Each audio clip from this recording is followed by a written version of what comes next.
નમો અરિહંતાણં નમો સિદ્ધાણં નમો વાયરિયાણં નમો ઉવધ્યાયાણં નમો લોયે સવ્વસાહૂણં હેતુ પંચનમુક્કારો સૌવપાવપણાસનો મંગલાણં ચ સવ્યેતિં પરમં હવૈ મંગલમ જય જગત આસ્વાદ્ય યદ્વાક્યરસંબુધાનાં પીયુષપાને પિભવેદ્ ઘૃણૈવ નમામિ तं વિશ્વજનીન વાચમ યમેન્દ્રં દિનવર્ધમાનम् અચિંત્ય ચિંતામણિકલ્પશાખિને વિશુદ્ધ સદ્બ્રહ્મ સમાધિશાલિને દયાર્ણવાયાર્થિતદાયિને સતામ નમો નમઃ શ્રી ગુરુને નિસૂરય નમો નમઃ શ્રી ગુરુને નિસૂરય નમો નમઃ શ્રી ગુરુને નિસૂરય.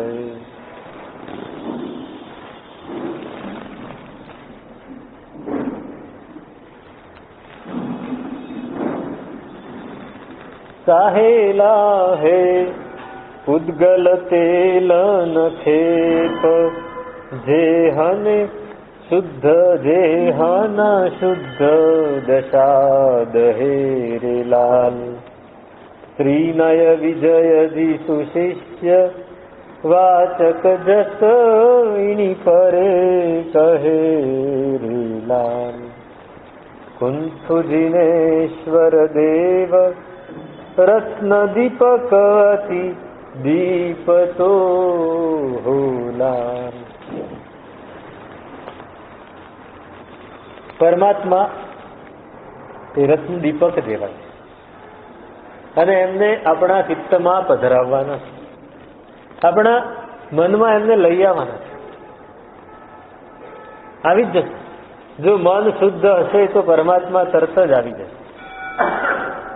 અહીં કહે છે પરમાત્મા એ રત્ન દીપક જેવા છે. એનો ફાયદો શું? તો રત્ન દીપક હોય તો તેલ ન પૂરવું પડે, તેલ પૂરવું ન પડે. તો આપણા ચિત્તમાં આ પરમાત્મા રત્ન દીપક જેવા છે તો કયું તેલ ન પૂરવું પડે? પૂદગલ રૂપી તેલ પૂરવું ના. જયારે આપણે પૂદગલ થી ઉપર ઉઠીએ તો જ પરમાત્મા આપણા ચિત્તમાં આવે. સીધી જ વાત કરી છે.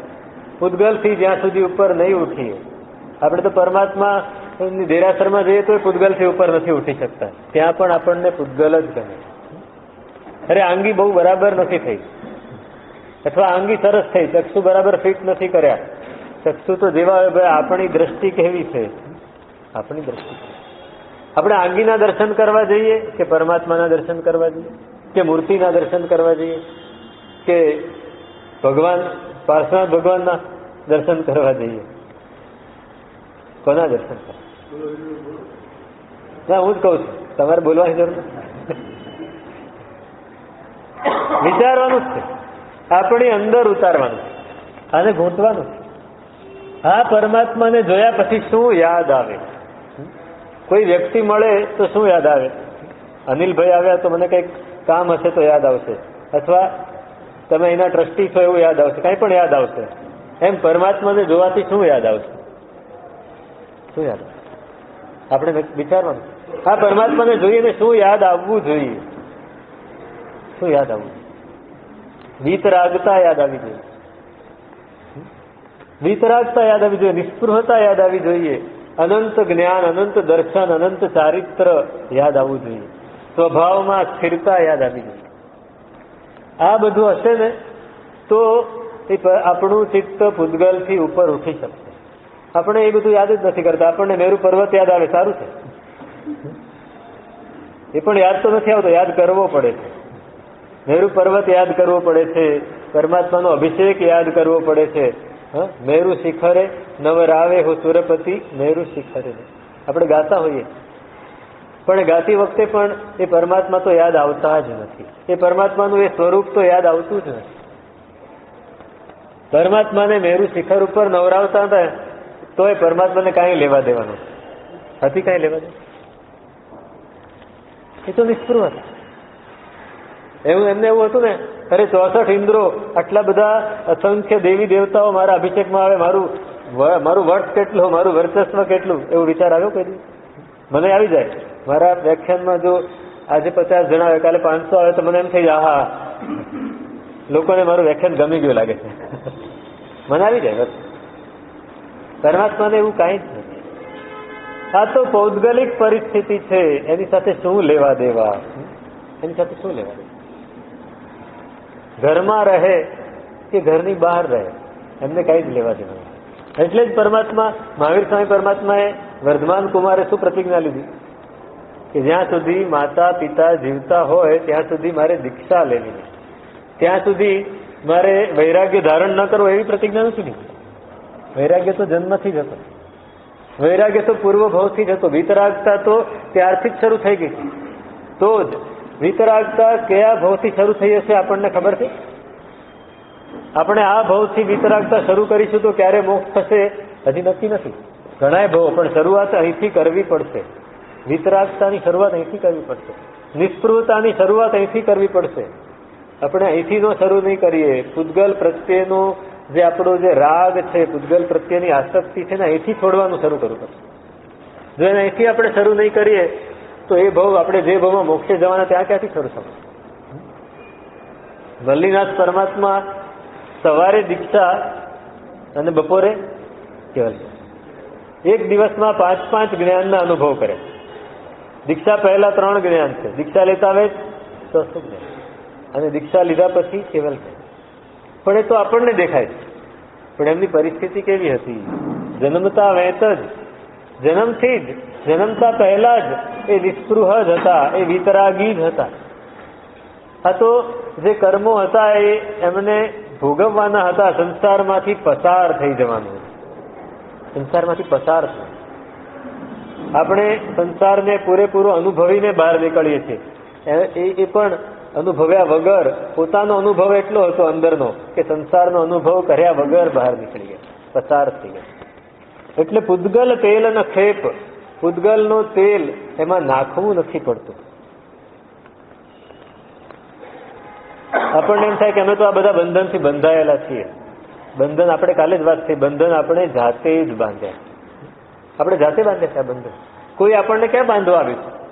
કોઈ આપણને બાંધવા આવ્યું? આપણે જાતે જ બાંધ્યા. શંકરાચાર્ય ને કોઈ પૂછવા આવ્યું, એ માયાની વાત કરતા. માયા, બ્રહ્મ સત્યમ જગત મિથ્યા. જો આપણને જગત સાચું લાગે તો સમજવું કે માયા છે. તો એક માણસ આવ્યો, શ્રાવક હતો એમનો, પૂછવા, સાહેબ આ માયાએ મને એટલો બધો બંધનમાં બાંધ્યો છે ને.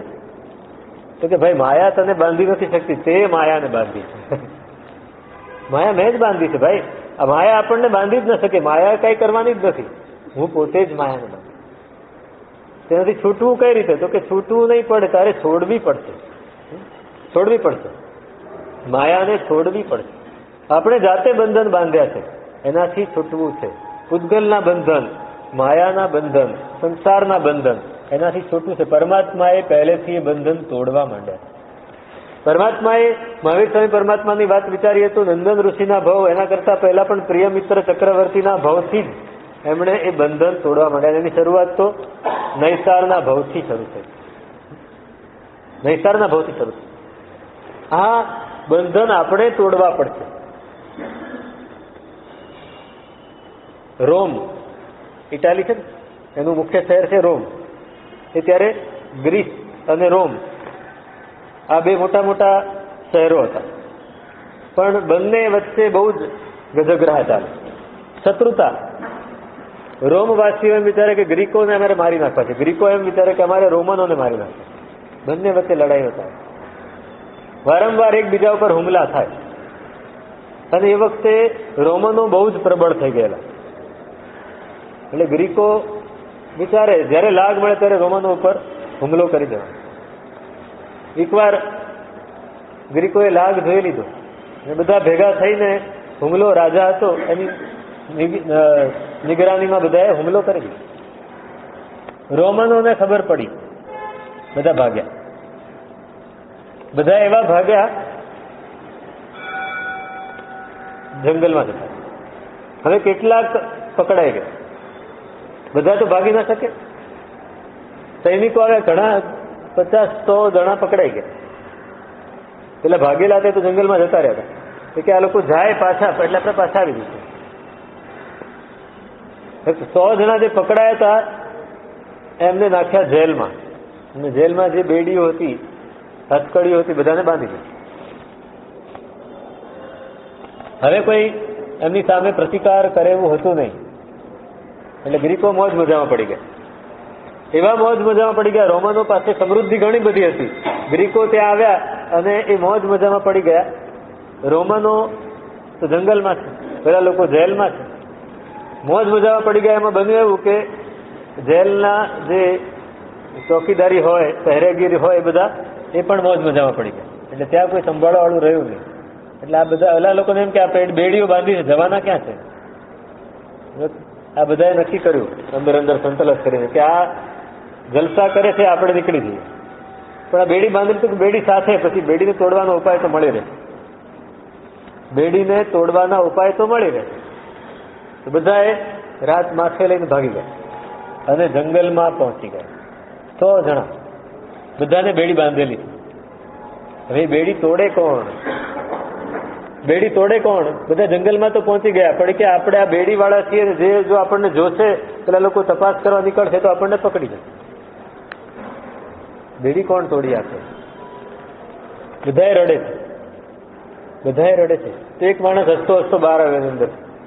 હવે ચિંતા નહીં કરો, હું લુહાર છું, હું લુહાર છું, આ બેડીઓને હું તોડી નાખું. પણ આ બેડીઓ બહુ મજબૂત છે. અરે ગમે એટલી મજબૂત બેડી હોય ને, ત્યાં તો એની નબળી કડી હોય. હું જોવા દો મને કે આમાં કઈ નબળી કડી. એને બેડી પોતાની જ બેડીએ તપાસવા માંગે. આખી બેડી તપાસી એને અને જોયું, અને પછી એ રડવા માંડે. પછી એ પણ રડવા માંડે. ભાઈ તું કેમ રડે છે? તો કે આ બેડીઓ બધી મેં જ બનાવી. હું લુહાર છું, એટલે રાજાએ મને આદેશ આપ્યો કે તું બેડીઓ બનાવજે. એટલે મેં બેડી એવી બનાવી છે કે બહુ મજબૂત બનાવી છે. હવે એ તૂટી શકે એવી છે જ નહીં, મેં જ બનાવી. બોલો કોને બનાવી? આપણે જાતે જ બેડીઓ બનાવી છે. અને એને તોડવી કેવી રીતે? એ મૂંઝાઈ ગયો, રડવા માંડ્યો. તો એક ફાધર હતા, પાદરી. એ પાદરી આગળ આવે કે ભાઈ તું રડ નહીં, તને ખબર છે ને બેડીઓ કેવી રીતે તોડાય? તો ક્યાં મને ખબર છે. તો તે ભલે ગમે એટલી મજબૂત બનાવી, ક્યાંક તો નબળી જશે. નબળી કડી ગોતી કાઢ. નબળી કડી તો કે હોય જ નહીં, બને જ નહીં, નબળી કડી હોય જ નહીં. અરે હોય જ, તું ગોત. એની માટે તારે થોડો ટાઈમ લેવો પડશે, પણ બરાબર ધ્યાન આપ. અને એ નબળી કડી જો તારામાં તું ગોતી કાઢીશ તો બીજામાં પણ મળશે. અને એને રાત દિવસ સુધી ધ્યાન આપીને જોઈને નબળી કડી ગોતી કાઢી. એને કીધું કે આની ઉપર ફટકો મારો. એની ઉપર પથ્થર લઈને જોરથી ફટકો માર્યો, એ છૂટી ગઈ બેડી. બસ પછી એને ખબર પડી ગઈ કે ક્યાં નબળી કડી છે. બસ આપણે સંસારમાં આ રીતે બંધાયેલા છીએ, આપણે જાતે જ બાંધી છે આપણી જાતને. હવે નબળી કડી ગોતવાની કે ક્યાંથી છૂટાય એવું છે. પણ છૂટવાની ઈચ્છા હોવી જોઈએ. છૂટવાની ઈચ્છા હોવી. પૂતગલ થી આપણે બંધાયેલા છીએ. પૂતગલનું તેલ એ સતત આપણે પૂર્યા કરીએ છીએ તો એ દીવો ચાલુ જ રહેવાનો. પૂતગલનું તેલ પૂરવું ન પડે એવો દીવો લઈ આવો. ક્યારે લાવશું આપણે? ઉપાધ્યાયજી મહારાજ કહે છે કે એવો દીવો જો આવી જાય ને તો પછી એ તેલ પણ ખૂટે નહીં, હંમેશા પ્રકાશિત જ રહે. અને જેહન શુદ્ધ દશા દહે હો લાલ. આપણી શુદ્ધ જે દશા છે એ એકદમ પ્રજ્વલિત થાય અને એને એ પછી બળશે નહીં. દશા એટલે વાટ જ નથી આની અંદર. વાટ હોય તો બળે. મીણબત્તી તમે શરૂ કરો, સવાર સુધીમાં શું થાય? આખી રાત ચાલી હોય તો થોડું મીણ રહી જાય, અંદરની વાટ આખી બળી જાય, મીણ પડ્યું રહે, મીણ આખું રહી જાય પણ વાટ આખી બળી જાય. આપણી શુદ્ધ દશા પૂતગલ રહી જશે અને આપણી દશા બળી જશે. આ શુદ્ધ દશા જો પરમાત્મા રૂપી રત્નદીપક અંદર આવી ગયો તો એ શુદ્ધ દશા પણ નહીં બળે. શુદ્ધ દશા, શુદ્ધ દશા એટલે શું એ સમજવું. એ જ પૂતગલાતીત દશા, એ જ શુદ્ધ દશા. આપણું સ્વરૂપ, પોતાનું સ્વરૂપ, આપણો સ્વભાવ, પોતાનો સ્વભાવ, એ જ શુદ્ધ દશા છે. એ શુદ્ધ દશા એને આપણે બાળી રહ્યા છીએ. આપણે શુદ્ધ દશાને જ બાળી રહ્યા છીએ, પણ એ શુદ્ધ દશાને પૂતગલના લીધે બાળી રહ્યા છીએ. પૂતગલથી આપણે ઉપર ઉઠશું તો આપણે બચી શકશું.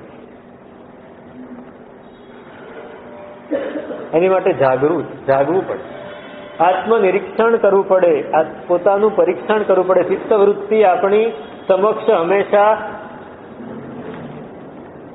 ચિત્તવૃત્તિ, આપણી કઈ ચિત્તવૃત્તિ ક્યાં જઈ રહી છે આપણને ખબર હોવી જોઈએ. એલર્ટ રહેવું પડે.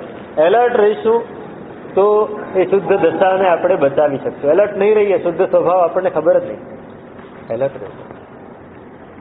ઉપાધ્યાયજી મહારાજ કહે છે કે શુદ્ધ દશા ન બળવી જોઈએ, આપણે બાળી નાખીએ. આપણને ઊંઘ જ ગમે છે. પેલા કર્નલ હતા ને, સેનામાં હતા. હવે સૈનિક હોય એ જ્યાં સુધી સૈનિક હોય, અભ્યાસ કરતો હોય ત્યાં સુધી એને રોજ સવારે પેલા એના જે પ્રશિક્ષક હોય ઉઠાડે, ઉપરી, હા, એ ઉપરી એને ઉઠાડે. રોજ સવારે 4 વાગે એલાર્મ વાગે જોરથી અને ઉભા થઈ જવાનું અને 4:30 તો ત્યાં તૈયાર થઈને હાજર રહેવાનું. એવી રીતે એલર્ટ રહેવાનું, હાજર રહેવાનું. બિલકુલ ઊંઘાય નહીં, ત્યાં ઊંઘ પણ ના આવી જોઈએ, આંખમાં ઊંઘ દેખાવી પણ ન જોઈએ. એક વસ્તુ એની પરફેક્ટ હોવી જોઈએ. જો પરફેક્ટ ન હોય તો એને રાઉન્ડમાં રાખે. 10 કિલોમીટરના 2-3 રાઉન્ડ મરાવી દે, દોડાવે.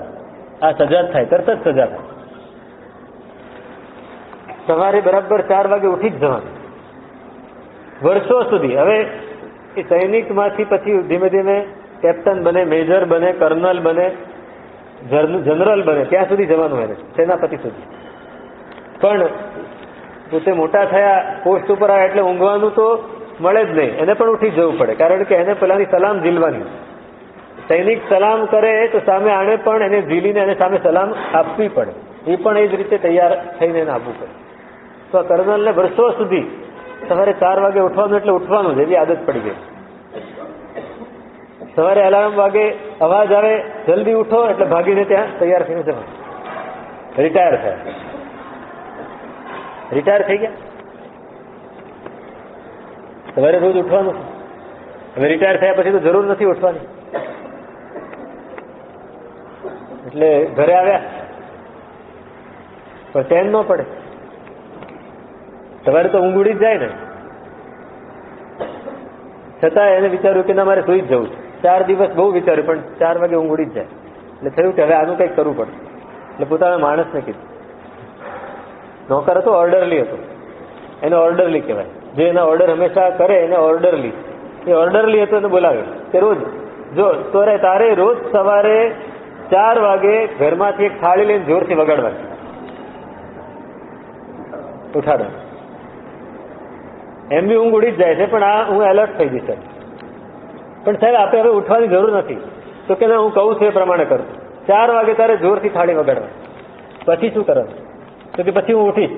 પછી તારે કહેવાનું, સાહેબ પરેડનો સમય થઈ ગયો છે, તમે તૈયાર થઈ જાઓ. હા બરાબર, પણ પછી શું કરવાનું? તો કે હું પછી કહીશ કે પરેડ જાય, મને સુઈ જવા દે, મને હેરાન ના કરતો.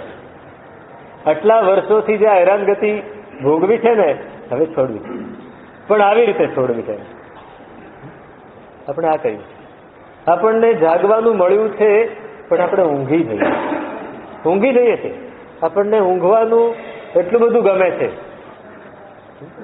4 દશા છે: નિદ્રા, સ્વપ્ન, જાગૃત અને ઉજાગર. 4 દશા. નિદ્રા સુપન જાગર ઉજાગરતા સૂર્ય અવસ્થા આવી. મલ્લીનાથ ભગવાનનું સ્તવન છે ને, આનંદ ગંજી મહારાજ એમાં કહે છે કે 4 દશા છે. ભગવાનને કહે સાહેબ તમે સેવકને કેમ અવગણો છો? આ તમારા સેવક છે. નિદ્રા દશા, સ્વપ્ન દશા, જાગૃત દશા. નિદ્રા આપણે ઊંઘી જઈએ છીએ, લિટરલી ઊંઘી જઈએ છીએ. ગાઢ ઊંઘ એને નિદ્રા કહે. સ્વપ્ન એટલે આપણી ઊંઘ જે કાચી પાકી હોય એને આપણને રાત્રે જે સ્વપ્ન આવે. સ્વપ્ન કેમ આવે છે? વિચારો નહીં, વિચારો નહીં, વિચારો તો ખરા જ, પણ સાયન્ટિફિક રીઝન શું કે આપણે આખો દિવસ આપણા મગજમાં અનેક માહિતીઓનો સંગ્રહ કર્યા કરીએ. આપણું મગજ બહુ જ ગ્રહણશીલ છે, એનું ગ્રાસ્પિંગ પાવર બહુ જબરદસ્ત છે. એક નાનામાં નાની વસ્તુ પણ મગજમાં યાદ રહી જ જાય. નાનામાં નાની ઘટના બની હોય ને, હું અહીંયા પ્રવચન આપી રહ્યો છું, ત્યાંથી કોઈ નીકળ્યું તો મને એ મારા મગજે એની નોંધ લઈ લીધી કે વ્યક્તિ આવી.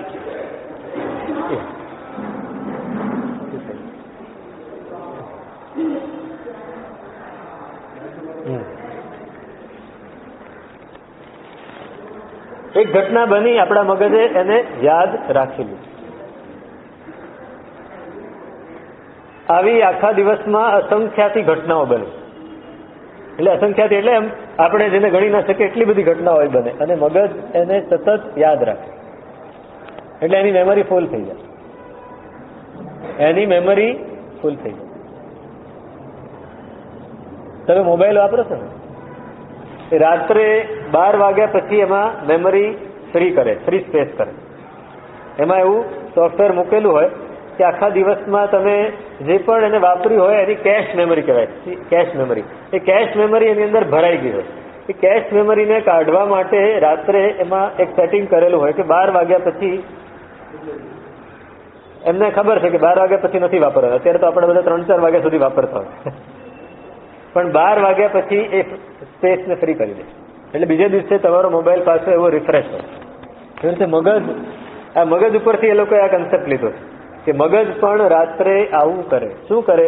આપણે સુઈ જઈએ ને, એ ઊંઘ શેના માટે છે? કે મગજને શાંતિ આપવા.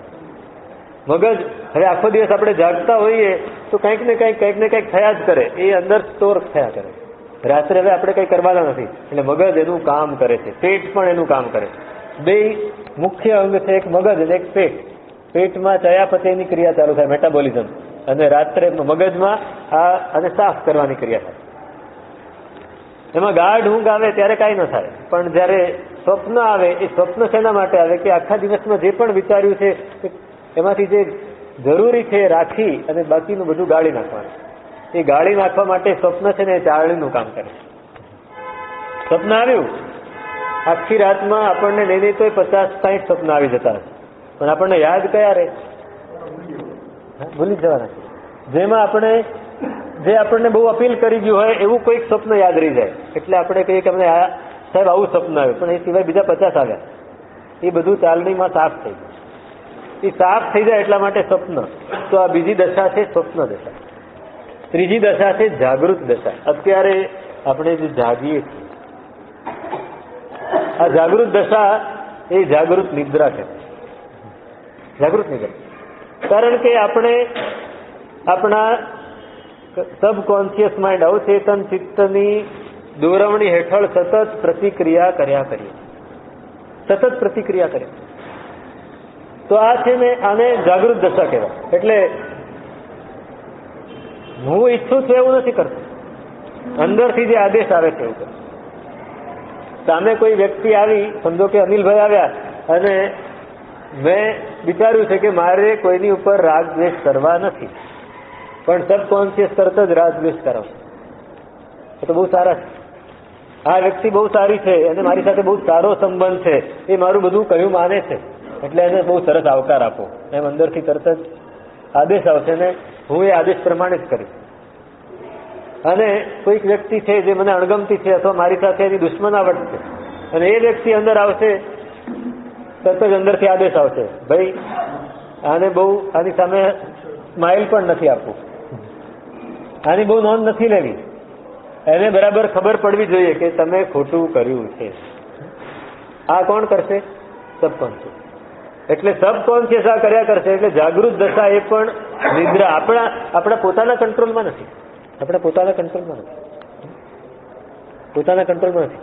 આ મનોવૈજ્ઞાનિકો એ શું કરે, કોઈ પણ માણસ બહુ ડિપ્રેશનમાં જતો રહે તો એની કાઉન્સેલિંગ કરે. એમાં એના મગજમાં શું ભરાયું છે કાઢવા માટે એને ટ્રાન્સમાં લઈ જાય. ટ્રાન્સમાં લઈ જાય એટલે એના સબકોન્શિયસને પોતે ઉગાડી નાખે. એ ઊંઘમાં હોય, અર્ધ જાગૃત હોય, એને ઊંઘમાં લઈ જાય અને એનું સબકોન્શિયસ ઉગાડી નાખે. અને એમાં પછી આદેશ આપે કે મારે આ વિચાર નથી કરવો. એમાં એનું એક્સપેરિમેન્ટ કરે કે આવતીકાલે બરાબર 10 વાગે તમારે નાહવાનું છે. એ સબકોન્શિયસમાં ફીડ કરી દીધું. એટલે બરાબર બીજે દિવસે 10 વાગે ઓફિસમાં બેઠો હોય ને તે અંદરથી આદેશ આવે કે નાહવાનું છે. એટલે ઓફિસનું કામ બધું પડતું મૂકીને સીધો બાથરૂમમાં. કેમ કે સબકોન્શિયસમાં એ નાખી દીધું. સબકોન્શિયસમાં નાખી. કૂતરું છે ને, તમારા ઘરની આસપાસ કોઈ કૂતરું હોય અત્યારે તો ઘરમાં પાળે છે બધા, તો એને બરાબર નક્કી કરો કે બરાબર રોજ સવારે 7 વાગે એને ખાવાનું આપવાનું. તમે 4 દિવસ 5 દિવસ 8 દિવસ રોજ 7 વાગે ખાવાનું આપશો ને તો 9મા દિવસે 7 વાગે ઊભું થશે. એની જીભ બહાર હશે, જીભમાંથી પાણી પડતું હશે. કેમ કે એના સબકોન્શિયસ બહુ જલ્દી, એનું સબકોન્શિયસ બહુ જલ્દી ગ્રાસ્પ કરે. એટલે પકડી લીધું કે 7 વાગે તો મને ખાવાનું મળવાનું છે. આપણે રોજ 12 વાગે જમતા હોઈએ તો 12 વાગે ભૂખ લાગી જ જાય. ન ભૂખ હજી 11 વાગે જમે તો 12 વાગે એમ થાય કે ખાવું છે. કેમ કે એ આદત પડી ગઈ 12 વાગે. આ જાગૃત અવસ્થા છે, જે નિદ્રામાં જાગૃત અવસ્થા. જાગૃત અવસ્થામાં નિદ્રા, પણ ઉજાગર અવસ્થા કઈ? ચોથી દશા છે ઉજાગર અવસ્થા. આપણે જે ધારીએ એ જ કરી શકીએ. સબકોન્શિયસ પણ કોન્શિયસમાં જ્યારે ફેરવાઈ જાય ત્યારે ઉજાગર અવસ્થા આવે ને એમાં આપણે જે ધારીએ કરી શકીએ. આ ઉજાગર ત્યાં સુધી પહોંચવાનું. અને ત્યાં સુધી પહોંચીશું નહીતર આપણી આ નિદ્રા છે એ નિદ્રામાં અનંતા ભવો તો આપણે વિતાવ્યા જ છે. એ જ નિદ્રામાં આ ભવ પણ પૂરો થઈ જશે. જાગવું પડે, જાગવું પડે. એ જાગીશું તો શુદ્ધ દશા સુધી જવાશે. આજે જ બહુ સરસ વાત વાંચતો હતો કે અષ્ટાવક્ર આપણે એમનું નામ સાંભળ્યું. એના 8 અંગ વાંકા. દાદા એના નાના છે ઉદ્દાલક ઋષિ, એમની દીકરી છે સુજાતા. અને ઉદ્દાલક ઋષિ પાસે ઘણા બધા શિષ્યો ભણવા આવ્યા છે. એમાં એક શિષ્ય છે કહોડ નામના, બ્રાહ્મણ છે, સંન્યાસી બન્યા છે અને શીખવા માટે આવ્યા છે. એની પાસે શીખે છે. એટલું સરસ ભણ્યા, બીજા બધા શિષ્યોમાંથી ઉદ્દાલક ઋષિના કહોડ ઋષિ સારા લાગે. યુવાન છે એટલે પોતાની પુત્રીના લગ્ન એની સાથે કરાવે અને પોતાના પટ્ટ શિષ્ય તરીકે એને સ્થાપિત કરી દીધા. એટલે હવે ગુરુ પાસે જે પણ શિષ્ય એને ભણાવવાનું કામ કહોડ ઋષિ કરે. એમાં આ ગર્ભ રહ્યો અને સુજાતાના ગર્ભમાં અષ્ટાવક્રનો જીવ આવે. એનું નામ તો કંઈક જુદું છે, પણ એ કેવો જીવ હશે કે પૂર્વભવથી જ્ઞાન બધું લઈને આવે છે અને ખૂબ ભણેલો છે પેલા પૂર્વભવમાં. ને અહીંયા પણ માતાના ગર્ભમાં રહ્યા બધું સાંભળે અને ગ્રહણ કરે. એમાં એક દિવસ હવે મૂળ શું થયું, સુજાતા એ પણ ગુરુની શિષ્યા જ છે, ગુરુની દીકરી છે, સાથે ગુરુની શિષ્યા જ છે. એટલે કહોડ ઋષિ જયારે ભણાવે ત્યારે સુજાતા પણ જઈને ભણવા બેસે. ગર્ભવતી છે એટલે રોજ ભણવા બેસે અને પેલું બાળક પણ અંદર સાંભળે. એમાં એક દિવસ કહોડ ઋષિ બહુ થાકેલા હતા. રાતનો ઉજાગરો, રાતના શિષ્યો એટલા બધા પ્રશ્નો પૂછવા માટે આવેલા સ્વાધ્યાય માટે કે રાત્રે ઉજાગરો થયેલો. સવારે વહેલા તો ઉઠવાનું જ. સવારે પાઠ ચાલુ અને એમાં એમને એક પદાર્થનું એ વિવેચન કરતા હતા, એમાં ક્યાંક ભૂલ પડી. વૈદિક કોઈ પદાર્થ હતો એનું વિવેચન કરતા હતા, એમાં ભૂલ પડી ગઈ. એટલે કોઈ શિષ્ય તરત જ પ્રશ્ન પૂછ્યો, સાહેબ આવું હોય? હવે પોતે ભૂલ પડી ગઈ, એ સ્વીકારવું પણ પડે. એ સ્વીકારી ન શકે, ના એવું જ હોય, મેં જે કહ્યું એવું જ. પેલું બાળક અંદર હતું માતાના ગર્ભમાં, એને બૂમ પાડી કે આ બરાબર નથી તમે કરો છે.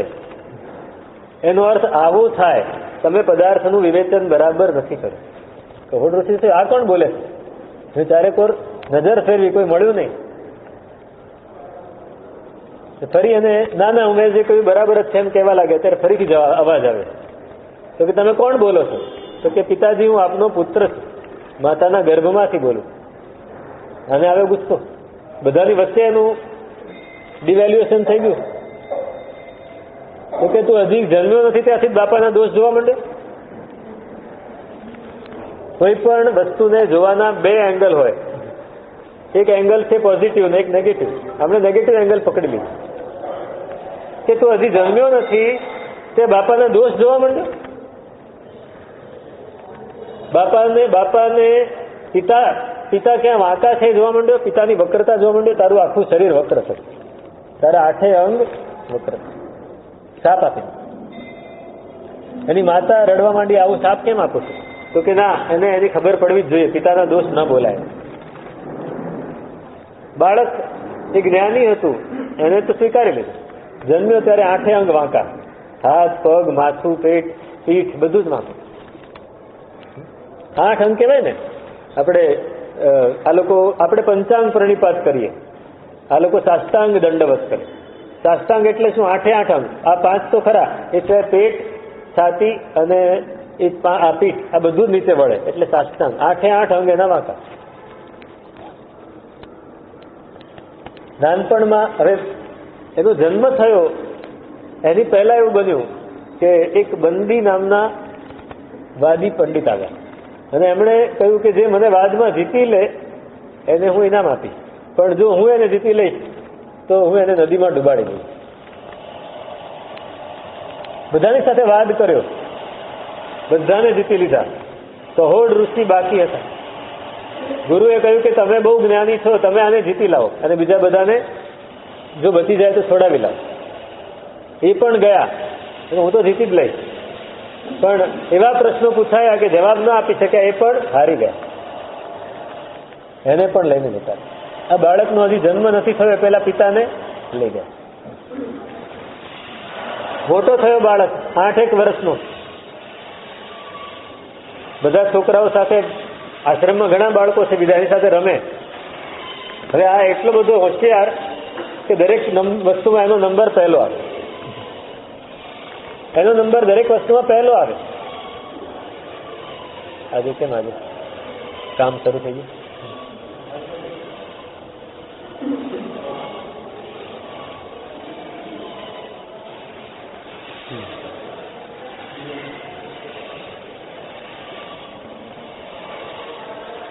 દરેક કાર્યોમાં એનો નંબર પહેલો આવે એટલે બધા બાળકોને ઈર્ષ્યા થાય.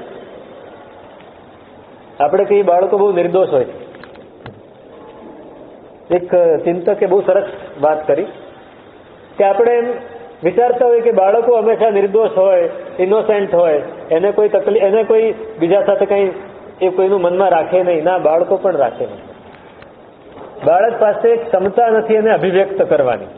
બાળકને ગુસ્સો આવે, એને એટલો બધો ગુસ્સો આવે કે આપણને 2 મારવાનું એને મન થઈ જાય, પણ એ મારી ન શકે તો શું કરે? રડી લે. બાલાનામ રોદનમ બલમ. બાળકોનું બળ શું છે? રોદન. એ રડે છે એનો મતલબ કે એને ગુસ્સો આવ્યો છે, એને આપણી ઉપર અળખામણું થયું છે, એને અકળાયા છે ભાઈ. એટલે એનામાં પણ ગુસ્સો હોય, એનામાં પણ ઈર્ષ્યા હોય. અને ત્યાં હોય તો જ મોટી ઉંમરે થાય, નાની ઉંમરમાં બીજ પડેલા જ હોય. તો બાળકોને ઈર્ષ્યા થઈ ગઈ કે આ છોકરો એના 8 અંગ વાંકાને અમને બધાને જીતી લે, રમતમાં એ જીતી લે, ભણવામાં એ જીતી લે, આગળ વધી જાય. એટલે બધા એને ચીડવવા માંડે. બાળકો એકબીજાને ચીડવે, એમને મસ્તીમાં પણ ચીડવે અને આવી રીતે અદેખાઈથી પણ ચીડવે કે તું તો નબાપો છે, તારા બાપા જ નથી. હવે આ ગાળ કહેવાય. તારા બાપા ક્યાં છે? અમારે બધાને બાપા છે, તારા બાપા ક્યાં છે? જો કે મારા બાપા છે ને એને ખબર નહોતી. એ ઉદ્દાલક ઋષિને જ પોતાના પિતા માનતો હતો. મારા બાપા હાર્યા. તો કે તારા મમ્મીના બાપા છે, તારા બાપા ક્યાં? ઘરે આવ્યો, માતાને કે મારા પિતા ક્યાં છે? તો કે આ ઉદ્દાલક ઋષિ. તો કે એ તો નાના છે, તમારા પિતા છે. મારા પિતા ક્યાં છે? તારા પિતા એને બંદી પંડિતે જીતી લીધા છે, લઈ ગયા છે. ક્યાં લઈ ગયા છે ખબર નથી, મારી પણ નાખ્યા હોય. તો કે બંદી પંડિતને હું જીતી લાવું. તારી હજી ઉંમર જ નથી, તું 8 વર્ષ નથી, કેવી રીતે જીતી લઈશ? તો કે ના, હું જીતી લઈશ, મને બધું જ આવડે છે, મને મારી પાસે બધા જ રસ્તા છે, હું જીતી લાવીશ, મને ખાલી એ ક્યાં જવાનું છે રસ્તો દેખાડો. અને નીકળ્યા પોતાના આશ્રમમાંથી. અને કહ્યું કે તમારે મિથિલા નગરીમાં જવાનું છે, ત્યાં જનક વિદેહી રાજા છે, અને એ જનક વિદેહી રાજાની રાજસભામાં બંદી પંડિત આવે છે, ત્યાં તમારે રાજાની હાજરીમાં વાદ કરીને એને જીતી. એની સાથે બીજા શિષ્યોને મોકલ્યા, અને એ અષ્ટાવક્ર પંડિત 8 વર્ષની ઉંમરે રાજાની સભામાં આવ્યા મિથિલા. અંદર કેવડાવ્યું કે અષ્ટાવક્ર પંડિત આવ્યા છે અને એ વાદ કરવા માંગે છે, તમારી મંજૂરી હોય તો અંદર આવે. જનકની સભામાં બધાને મંજૂરી હતી, અંદર આવવા દીધા. અંદર જેવો પ્રવેશ કર્યો, 8 અંગ વાંકા છે, એટલે ચાલવામાં બી તકલીફ પડે, એવી રીતે ચાલે છે. એટલે બધા સભાજનો જોઈને હસવા માંડે. અષ્ટાવક્ર પણ જોર જોરથી હસવા માંડે જોઈને. રાજા પૂછે, તમે કેમ હસો છો? આ બધા તો હશે છે. તો કે મને હતું કે હું તો પંડિતોની સભામાં આવ્યો છું, પણ આ તો ચમારોની સભા છે. કેમ ચમારોની સભા? તો કે તમે ચામડું જોઈને હસવા માંડ્યા. તમે ચામડું જોઈને હસવા માંડ્યા, પંડિતો તો લાગતા જ નથી. એટલે બધાએ શરમાઈ કે પધારો પંડિતજી. પહેલો પરિચય એવો આપે કે બધા ઠંડા પડી ગયા. બેસાડે આગળ. પધારો, શેને માટે પધારે છે? તો કે મારે બંદી પંડિત સાથે વાદ કરવો છે. તરત જ બંદી પંડિતને બોલાવ્યા. બંદી પંડિતે કહ્યું, જો પછી તમે હારી જશો વાદમાં તો તમારું પણ એ જ થશે જે બીજાનું થયું. પણ આ કે જો તમે હારી જાવ તો શું કરવાનું? તો કે મારી પણ એ જ હાલત કરજો, મને પણ નદીમાં ડૂબાડી દેજો. વાદ થયો. 4-5 પ્રશ્નોમાં જ નિરાકરણ આવી ગયું. એવા પ્રશ્નો પૂછ્યા અષ્ટાવક્રે કે પેલા જવાબ જ ના. તો આનો જવાબ તમે આપો. અષ્ટાવક્રે એટલા સરસ જવાબ આપ્યા. બંદી પંડિતે કીધું, હું હારી ગયો, હવે મારી સાથે પણ એ જ વ્યવહાર કરો. તો કે ના, અમારે એવો કોઈ વ્યવહાર કરવો નથી, પણ મેં જાણ્યું છે કે તમે આ બધા પંડિતોને લઈ ગયા છો, એને તમે માર્યા નથી, તો જ્યાં પણ હોય ત્યાંથી લઈ આવો. તો કે ના, મેં માર્યા નથી. મારા ગુરુ મહારાજ એ પાતાળ લોકમાં યજ્ઞ કરી રહ્યા હતા. એ યજ્ઞના પુરોહિત તરીકે બધા પંડિતોની જરૂર હતી. હું આમને લઈ જાઉં તો કોઈ આવવા તૈયાર નહોતું. એટલે મેં વાદ કરીને બધાને જીતીને હું લઈ ગયો. હમણાં આવશે બધા, અને થોડા દિવસમાં બધા આવી. હવે આ પ્રસંગ તો એ પતી ગયો. જનક રાજા એને બહુ જ આની ઉપર પ્રીતિ થઈ ગઈ. એટલે કે તમારે મારી સભામાં કાયમ આવવાનું. એ આવે છે રોજ. એ આવે છે એટલે અહીંયા પણ ઈર્ષ્યા થવા માંડી. ઈર્ષ્યા એને કઈ આમંત્રણ આપવા જવું પડતું નથી. ઈર્ષ્યાને આમ આપણા મનમાં તરત જ આવે. એને આપણે જો ઓળખી શકીએ તો આપણે આગળ વધી શકીએ. એને આપણે અટકાવી શકીએ તો આપણે વધુ આગળ વધી શકીએ. એને આપણે ઓળખીને અટકાવીને આગળ જતા એવું કરીએ કે ઉદ્ભવે જ નહીં, તો આપણે શ્રેષ્ઠ બની જઈએ. અહીંયા પણ ઈર્ષ્યા થવા માંડી કે આ રાજાને તો આ જ ગમે છે, અમે બધા તો આટલા વર્ષોથી આવીએ છીએ, અમે નથી ગમતા, અને આ જ ગમે. એટલે એક દિવસ વાત નીકળી સભામાં, બ્રહ્મ જ્ઞાન કેવી રીતે મળે અને કેટલા સમયમાં મળે. એક પંડિત કહે કે બ્રહ્મ જ્ઞાન આ સમયમાં પણ મળી શકે, અને તમે ઘોડાના પેંગડામાં પગ નાખો ને એટલા સમયમાં પણ બ્રહ્મ જ્ઞાન મળી શકે. આવું એક પંડિતે જવાબ આપ્યો. તો કે તમે જાણો છો ને, તો મને કરાવો. જનક વિદેહી તો તરત જ પકડ્યા ને કે મને પણ બ્રહ્મ જ્ઞાન કરાવી દો. પેંગડે પગ અને બ્રહ્મ જ્ઞાન, એવી કહેવત ત્યારથી આવી. ઘણા લોકો આવે ને, સાહેબ એક ગુરુ પાસે એક શિષ્ય આવ્યો, એક માણસ આવ્યો કે મારે પરમાત્માનું દર્શન કરવું છે, ઈશ્વરનો સાક્ષાત્કાર કરવો છે, મને કરાવો. ગુરુ કહે ભાઈ એની માટે તૈયારી કરવી પડે, તું ભણ ગણ તૈયાર થા. ના, મને એ બધામાં કોઈ જ રસ નથી, મારે ભગવાનના દર્શન કરવા છે, મને કરાવો. 1 વાર 2 વાર 3 વાર 50 વાર ગુરુ રોજ એને સમજાવે, ભાઈ તારે અહીંયા રહેવું પડે, તારે તૈયારી કરવી પડે, તારે ચિત્તને તારે થોડું એને શું કહે પ્રેક્ટિસ કરાવવી પડે, એને તાલીમ આપવી પડે, પછી તું પરમાત્માના દર્શન કરી શકે. ના, મને કરાવો ને કરાવો. એટલે ગુરુ કે ચાલ મારે. ગુરુ એને લઈને નીકળ્યા, નગરની બહાર નીકળ્યા, આશ્રમની બહાર નીકળ્યા, નગરની બહાર નીકળ્યા, નદી આવી, નદીના કિનારે કે ચાલ આપણે અહીંયા થોડી વાર સ્નાન કરી આરામ કરીને પછી આગળ જઈએ. ઓલાને એમ કે ગુરુ ભગવાન દર્શન કરાવે છે તો તૈયાર જ હતો. નદીમાં ડૂબકી મારી, પહેલા ગુરુએ મારી, પછી એને કહ્યું તું માર. એને જેવી ડૂબકી મારી ગુરુએ દબાવી દીધું, માથું બરાબર પકડીને અંદર દબાવી દીધું. પેલો આમ છૂટવાની કોશિશ કરે, અંદર કેટલી વાર રહેવા, પાણી બધું અંદર ગુંગળાઈ ગયું. પાણીને લીધે બધું અંદર ગુંગળાઈ જાય, એને આમ અંદરથી થયું કે નીકળવું જ છે. બહુ મહેનત કરે પણ ગુરુ મજબૂત હતા, બરાબર માથું દબાવી રાખે. અડધી મિનિટ, 30 સેકન્ડ, 40 સેકન્ડ પછી તો પેલા એટલું બધું મરણીઓ થઈ ગયો ને આમ ગુરુને ધડચેલો મારીને બહાર આવી ગયો. શું કરો છો તમે? એમ કે કેમ શું થયું? તમે મને મારી નાખે તેમ. પણ શું થયું? તો કે તમે મને કેમ અંદર દબાવી દીધો? તો કે ત્યારે તારા મનમાં શું ભાવના આવી? કોઈ પણ રીતે મારે આમાંથી બહાર નીકળવું છે, એ ભાવના જે તાલાવેલી જાગી. બસ એવી તાલાવેલી જયારે ભગવાનને જોવાની જાગે ને ત્યારે આવશે. ત્યાં સુધી પરમાત્માના દર્શન નહીં થાય. આપણે એમ કહીએ કે રોજ દેરાસર જઈએ તો મને ભગવાન મળી ગયા, નથી મળ્યા. એની માટે અંદરથી એટલી તાલાવેલી જાગવી જોઈએ.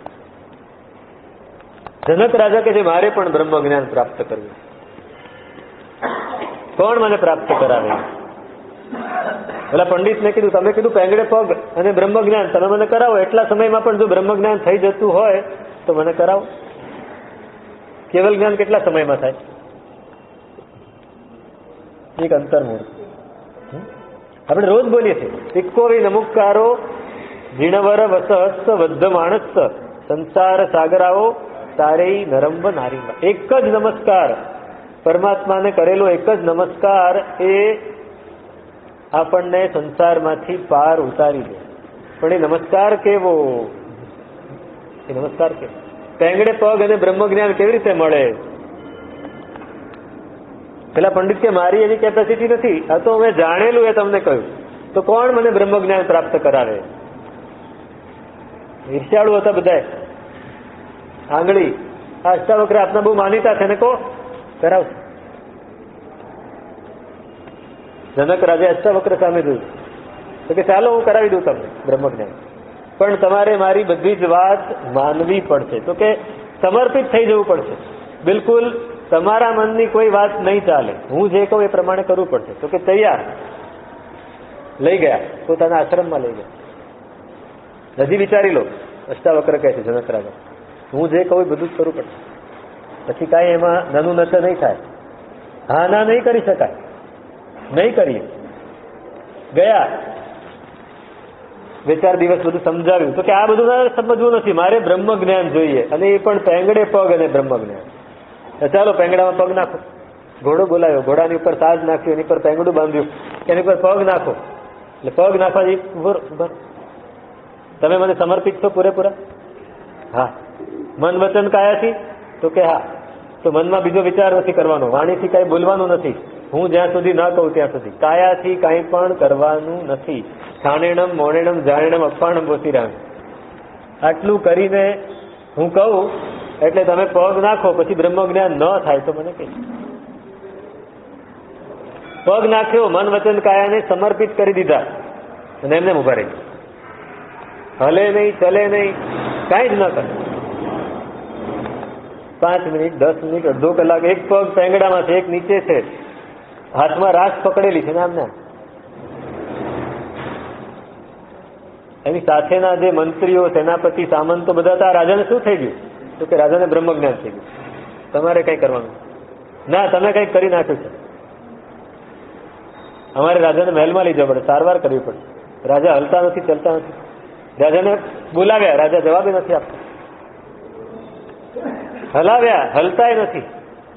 પેલું પગ ઉપર છે એમ ઉતારીને નીચે, તો પગ ઊંચો ને ઊંચો રહી ગયો. એમને ઉપાડીને મહેલમાં લઈ ગયા, સુવાડી દીધા, તો પગ ઊંચો જ છે. પેલા બધા ગભરાયા. આ શું? રાણીઓ ગભરાયા. આ શું થઈ ગયું? અષ્ટાવક્રને બોલાવ્યા. અષ્ટાવક્રને બોલાવ્યા. શું છે આ? તમે બોલાવો, તમને જવાબ આપ. અષ્ટાવક્રે જઈને જનક રાજાને કીધું, રાજન, હા સર, કેમ આ શું થઈ ગયું? આ લોકોને જવાબ આપે. તો કે આપે કહેલું કે મન વચન કાયા સમર્પિત કરી દેવાના. મનથી મેં બીજો વિચાર નથી કર્યો, વચનથી બીજું કોઈ બોલે તો મેં જવાબ નથી આપ્યો, કાયાથી બીજું કાંઈ કર્યું નથી, જેવો હતો એવો જ સમર્પિત રહ્યો. અને બ્રહ્મ જ્ઞાન મેળવવા માટે આ ભૂમિકા હોવી જોઈએ, મને હમણાં ખબર પડી. બ્રહ્મ જ્ઞાન મેળવવા માટે મને આ ભૂમિકા જોઈએ. અષ્ટાવક્ર કે તમને બ્રહ્મ જ્ઞાન મળી ગયું છે, હવે તમારે એમાં કાંઈ કરવા જેવું નથી. તો કે ના, અને હજી મને સંતોષ નથી. અને પછી અષ્ટાવક્રે કે તમે જે પ્રશ્ન પૂછો એ પૂછે અને જવાબ આપે. એ રીતે જનક રાજા પણ બ્રહ્મજ્ઞાની બની ગયા. પેંગડે પગ અને બ્રહ્મજ્ઞાન આ સ્વભાવ છે. આની માટે શું કરવું પડે? મન વચન કાયા સમર્પિત કરી દેવા, કંટ્રોલમાં લાવવા પડે, શુદ્ધ સ્વભાવ સુધી પહોંચવું પડે. તો કુંથનાથ ભગવાન એ આપણા ચિત્તમાં રત્ન દીપક બનીને આવી જાય. હા, યશોજીજી મહારાજ છે. પણ આપણું મન છે ને એટલું ચંચળ છે કે સ્થિર રહેતું નથી. એટલે મનડું કિમહીન બાજી. કુંથનાથ ભગવાનને આનંદગંજી મહારાજ કહે છે, સાહેબ મન તો ક્યાંય સ્થિર થતું જ નથી, એનું શું કરવું? મનને સ્થિર કેવી રીતે રાખવું? મન રહે છે સ્થિર? મન સ્થિર રહેતું નથી, મન શાંત રહેતું નથી. હા, રહે છે, સ્થિર અને શાંત બંને રહે છે, પણ ક્યાં રહે છે? ક્યાં રહે છે? જે આપણને ગમે છે એમાં, જ્યાં આપણને આસક્તિ છે એમાં મન શાંત થઈ જાય છે, મન સ્થિર થઈ જાય. મારા ગુરુ મહારાજ બહુ સરસ એક દાખલો આપતા કાયમ. હવે અત્યારે અપ્રસ્તુત દાખલો છે, છતાંય આપણને ખબર છે એટલે હું આ દાખલો કે બજારમાં, મુંબઈની વાત જવા દો, કોઈ નાનું શહેર છે, એમાં બરાબર મોટી બજાર છે ને બજારમાં કોઈની દુકાન છે અને દુકાનનો ધંધો બહુ સરસ ચાલે છે. હવે દુકાનનો ધંધો બહુ સારો ચાલે, આખો દિવસ માલ લેવાનો વેચવાનો બધું ચાલતું હોય, પૈસા લેવાના હોય, કોઈ માલ વેચો એના, આખો દિવસ ઘરાકી એટલી બધી કે પેલો જે માલિક છે એને હિસાબ કરવાનો સમય નથી. એટલે એ થોડો વ્યવસ્થિત છે માણસ. એટલે રાત્રે બધું પતે ને પછી એ પોતાની દુકાનમાં બેસીને બધા જ જતા રહે. બજાર આખું બંધ થઈ ગયું હોય, એ પોતાની દુકાન ખુલ્લી રાખે અડધી અને બધો હિસાબ કરે. ત્યારે લાઇટ નહોતી, મીણબત્તી કે દીવો જે હોય દીવો ચાલુ કરી અને બધો જ હિસાબ એ લખે. એ હિસાબ આના પાઈ સહિત બધું લખવાનું. એમાં કેટલા પૈસા ઉધાર, જમા ને ઉધાર બે લખે ને તમારા ચોપડામાં, એક જમા ને એક ઉધાર, એ આખું લખવાનું. અને એમાં ખાનામાં કેટલી સિલક છે અને આમાં કેવી રીતે હિસાબ છે, બંને મેળ પડે પછી જ રાત્રે ઘરે જવાનું. જો એ આજનો હિસાબ આજે ન કરે તો બીજે દિવસે યાદ ન રહે, બીજે દિવસે યાદ ન રહે તો ઓડિટિંગ બરાબર ન થાય, ઓડિટિંગ બરાબર ન થાય ક્યાં નફો થયો ક્યાં નુકસાન થયું કઈ ખબર જ ના થાય. એટલે રોજનું રોજ કરી દેવાનું. અત્યારે આપણે આ બધું જ પેલા સીએ ને સોંપી દીધું, એવું છે ને. પછી માર્ચ એન્ડિંગ આવે, આ માર્ચ મહિનો આવશે એટલે પછી સીએ ને તમે કામ સોંપી દેશો અને પછી ગમે ત્યાં ઘણી એન્ટ્રી એવી હશે કે તમને યાદ નહીં હોય, ભાઈ યાદ નથી, નાખને ગમે ત્યાં, એટલે ગમે ત્યાં એન્ટ્રી નાખીને બધું ઉલટું સુલટું કરીને બધું પૂરું કરે. પણ ત્યારે એવું નહોતું, જાતે જ કરવાનું હતું. નામું લખે, એને નામું કહેવાય. એ નામું આખા દિવસનું એ લખીને પૂરું કરે. હવે એને શટર નહોતા, દરવાજા હતા, દરવાજો અડધો બંધ કર્યો, અડધો ખુલ્લો હોય. અને રાત્રે બજાર, આપણે ત્યાં દેશમાં કેવું થતું કે લગ્ન હોય ને તો રાત્રે ફુલેકું નીકળે. ફુલેકું કહેવાય ને, એ રાત્રે નીકળે. નાના જૂના શહેરોમાં આજે પણ એવું થાય. ખંભાતમાં કે એવા ગામોમાં અમે હોઈએ ને તો રાત્રે બરાબર 11:30-12 વાગે જ નીકળે અને 2 કલાક સુધી આખા ગામમાં ફરે. તે ફુલેકું નીકળે, એના બેન્ડ વાગતા હોય, લોકો નાચતા હોય, ઢોલ વાગતા હોય અને અવાજ થતો હોય, કિચન લાઇટો લઈને બધા ફરતા હોય. એ વખતે આ ભાઈ ત્યાં નામું કરતા હોય અને એ આખું ફુલેકું નીકળી જાય. પછી કોઈક વ્યક્તિ આવીને એને પૂછે, ભાઈ તે ફુલેકું જોયું? તો કયું ફુલેકું? કયું ફુલેકું? અરે હમણાં અહીંયા આટલું બધું નાચ્યા એ લોકો, આ ચોક ઉપર જ આટલો અવાજ કર્યો, તમને ખબર નથી કે કે મારું ધ્યાન આમાં હતું, મને કઈ ખબર નથી. આવું ધ્યાન જયારે પરમાત્માની ભક્તિમાં લાગે ને ત્યારે મન સ્થિર થયું. કે મન તો સ્થિર થાય જ છે, મન સ્થિર થાય છે, પણ જ્યાં આપણને રસ છે ત્યાં સ્થિર થાય છે. અહીંયા સ્થિર નથી થતું એટલે સમજી લેવાનું વાઇસ વર્સા કે આપણને અહીંયા રસ નથી. આપણે કહીએ છીએ હવે રસ જગાડવાનો, આપણને ગમે છે ખરું, પણ કોન્શિયસ માઇન્ડને ગમે છે, સબકોન્શિયસને નથી ગમતું. એ સબકોન્શિયસ સુધી રસ પહોંચાડવાનો છે, એ ગમાડવાનું, એ પહોંચાડવાનું છે. તો રસ જાગશે અને તો મન સ્થિર થશે. મન સ્થિર કરવું બહુ સહેલું છે, અઘરું નથી, પણ એની માટે રસ જગાડવું પડશે. એની પહેલાની પ્રક્રિયા બધી કરવી પડશે તો બ્રહ્મ જ્ઞાન થશે, નહીતર બ્રહ્મ જ્ઞાન નહીં. અહિમુત્તા મુનિ એ ફક્ત હિર્યાવય કરતા કરતા કેવલ જ્ઞાન પામી જાય. મરુદેવા માતા હાથીના હોદ્દે બેઠા બેઠા કાંઈ કર્યા વગર પણ કેવલ જ્ઞાન પામી જાય, એનો મતલબ શું? આખી જિંદગી શું કર્યું મરુદેવા માતાએ? કાંઈ કર્યું? આસક્તિ કરી, રાગ કર્યો. મારો દીકરો જંગલમાં જઈને ક્યાંય ભટકે છે ને મને કોઈ એના સમાચારે નથી આપતું, એને કોણ સાચવતું હશે, એને કોણ ખાવા આપતું હશે, એને કોણ પીવા આપતું હશે? હા, રડી રડીને કેટલું આર્ત ધ્યાન કર્યું? 1000 વર્ષ સુધી. ઋષભદેવ પરમાત્માએ દીક્ષા લીધી. જડ્યો હોય તો કહેજો, મારો ઋષભ ખોવાણો છે, મારો ઋષભ ખોવાણો છે. એને દીક્ષા લીધી ત્યારથી માતા મરુદેવા માતા યુગલિક હતા. હવે એમને ધર્મની કોઈ સમજણ જ નહોતી. એમને પોતાના પુત્ર પ્રત્યે એટલી બધી લાગણી, અને રડ્યા કરે. અને 1000 વર્ષ પછી પરમાત્માને કેવલ જ્ઞાન થયું અને ભરત ચક્રવર્તી એ ચક્રવર્તી બની ગયા છે. એને માતા કહે છે તું મોટો અહીં રાજ કરે છે અને તારા બાપા જંગલમાં ફરે છે, તને આટલી નથી સમજ પડતી? કંઈક તો કર, એની સમાચાર લઈ આવો. ભાઈ એ માતાને શું કહે, દાદીમાને શું કહે? અને સમાચાર આવ્યા કે ભગવાન પધાર્યા છે, કેવલ જ્ઞાન થયું છે, સમોસરણ રચાયું છે. માં ચાલો તમારા દીકરાની સમૃદ્ધિ જોવા માટે. અરે મારો દીકરો જંગલમાં છે. ના ના, અહીંયા આવી ગયો છે, જુઓ તો ખરા. આંખે પડલ બાજી ગયા છે અને હાથીના હોદ્દે બેસાડીને લઈ આવ્યા. 85 લાખ પૂર્વ પૂરા થયા. કેટલા? એમનું આયુષ્ય કેટલું હતું? 85 લાખ એ પૂરા થયા છે. અને એ ત્યાં આવ્યા. સમોવસરણથી થોડે દૂર જ હાથી ઉભો રાખ્યો અને ભરત ચક્રવર્તી દાદીમાને કહે છે, માં જુઓ, તમારા દીકરાની સમૃદ્ધિ જુઓ. દેવદુંદુભી વાગી રહ્યા છે, જય જયકાર બોલાઈ રહ્યો છે, સુગંધી પુષ્પોનો અને પાણીનો છંટકાવ થઈ રહ્યો છે, સુગંધ આવી, કાનમાં અવાજ પડ્યો, એ બધું તો ચાલુ છે. આ બધું શું છે? તો કે તમારા દીકરાની વૃદ્ધિ તો જુઓ. આ દેવો 64 ઇન્દ્રો અહીંયા બધા એમની સેવા કરે છે. અને દીકરાને મળવાનું હતું ને હરખના આંસુ પાછા શરૂ થયા. એટલે પડલ બાજેલા હતા એ સાફ થવા, પડલ બાજ્યા હતા એ સાફ થવા માંડ્યા. અને આંખ ખુલી અને જોયું તો આંખ ચકાચોંધ થઈ ગઈ કે આ રત્નોનો ગઢ, સોનાનો ગઢ, રૂપાનો ગઢ, એની અંદર સમોવસ, એની અંદર સિંહાસન, અશોક વૃક્ષ, 8 પ્રાતિહાર્ય, દેવો દેવીઓ, કે હું જેની માટે આટલું રડતી હતી અને એ તો આટલી સમૃદ્ધિમાં આળોટે છે. એને કઈ લેવા દેવાય નથી, સમાચારે નથી કહેતો. આ એક ક્ષણ, એક જ ક્ષણ. ખરેખર સંબંધો બધા ખોટા છે, સંસાર અસાર છે, બધું અનિત્ય છે. આ એક સાથે બધું અંદરથી ઉમટ્યું. હવે ક્યાંથી ઉમટ્યું હશે? એમને તો કોઈ સીધાની ગોદમાંથી આવીને સીધા જ અહીં આવ્યા. એક વચ્ચે એક ભાવ કરીને સીધા જ અહીં આવ્યા છે. ક્યાંથી આવ્યું હશે? એક ક્ષણ, એક ક્ષણમાં ચિત્ત સ્થિર થયું.